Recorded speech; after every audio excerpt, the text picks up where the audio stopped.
जय माता दी, हर हर महादेव। ये है कीलकम, जिसे महादेव जी ने दुर्गा सप्तशती को जो है मंत्र से कीलित किया है। जब तक इस मंत्र से आप जो है खोलेंगे नहीं, तब तक आपके सप्तशती का पाठ अधूरा ही रहेगा। वो हम आपको पाठ करने से पहले ही वो मंत्र देंगे। पहले अभी कीलक मंत्र में जानते हैं कि भोलेनाथ ने क्या कहा है। आइए, जय माता दी, हर हर महादेव। ओम चंडिका देवी को नमस्कार। मार्कंडेय जी कहते हैं, विशुद्ध ज्ञान ही जिनका शरीर, 3 वेद ही जिनके 3 दिव्य नेत्र हैं, जो कल्याण प्राप्ति हेतु हैं, तथा अपने मस्तक पर अर्ध चंद्रमा का मुकुट धारण करते हैं, उन भगवान शिव को नमस्कार है। मंत्रों का जो अभी कीलक है, अर्थात मंत्रों की सिद्धि में विघ्न उपस्थित करने वाले शाप रूपी कील का जो निवारण करने वाला है, उस सप्तशती स्त्रोत्र को संपूर्ण रूप से पहले जानना चाहिए और जानकर ही उसकी उपासना करनी चाहिए। यद्यपि सप्तशती के अतिरिक्त अन्य मंत्रों में भी जप में भी जो निरंतर लगा रहता है, उस कल्याण की वह भी कल्याण का भागी होता है। उसके भी उच्चाटन आदि कर्म सिद्ध हो जाते हैं तथा उसे भी समस्त दुर्लभ वस्तुओं की प्राप्ति हो जाती है।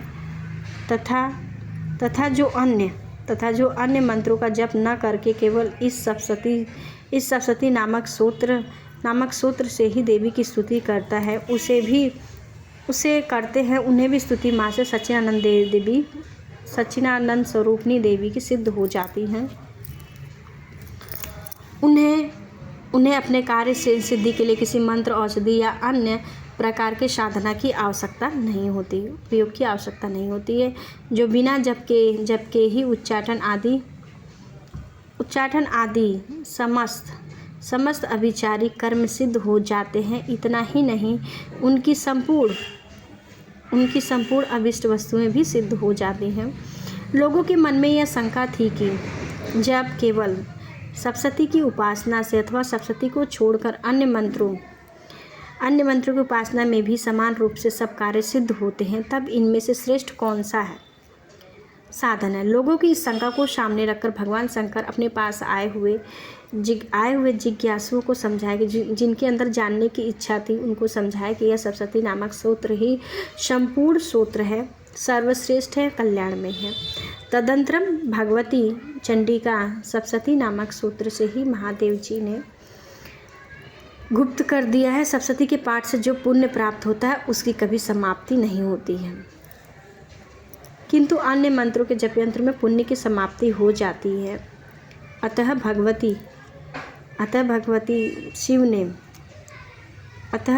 शिव ने अन्य मंत्रों की अपेक्षा जो सप्तशती की ही श्रेष्ठता का निर्णय करता है, उसे ही यथार्थ जानना चाहिए।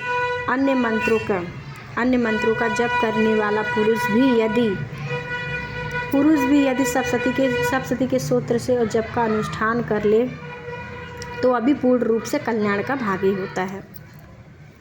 इसमें तनिक भी संदेह नहीं है। जो साधक कृष्ण पक्ष की चतुर्दशी और चतुर्थी तथा अष्टमी को एकाग्र चेत होकर भगवती की सेवा में अपना सर्वस्व समर्पित कर देता है, फिर उसे प्रसाद रूप में ग्रहण करता है, उसी पर भगवती प्रसन्न है। अष्टमी चतुर्दशी मैया के प्रिय दिन होते हैं। इन दिनों पाठ करने से और उत्तम फल की प्राप्ति होती है, प्रसन्न होती है, अन्यथा उनकी प्रसन्नता नहीं होती है। इस प्रकार सिद्धि की इच्छा रखने वाले पुरुष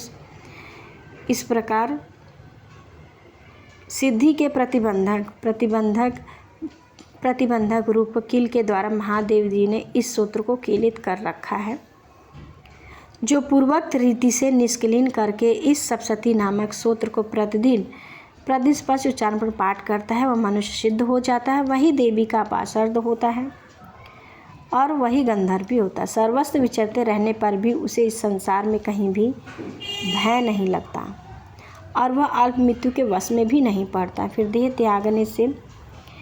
त्यागनानंतर मोक्ष प्राप्त कर लेता। अतः कीलक को जानकर उसका परिहार करके करके ही सप्तशती का पाठ आरंभ करें। जो ऐसा नहीं करता है उसका नाश हो जाता है।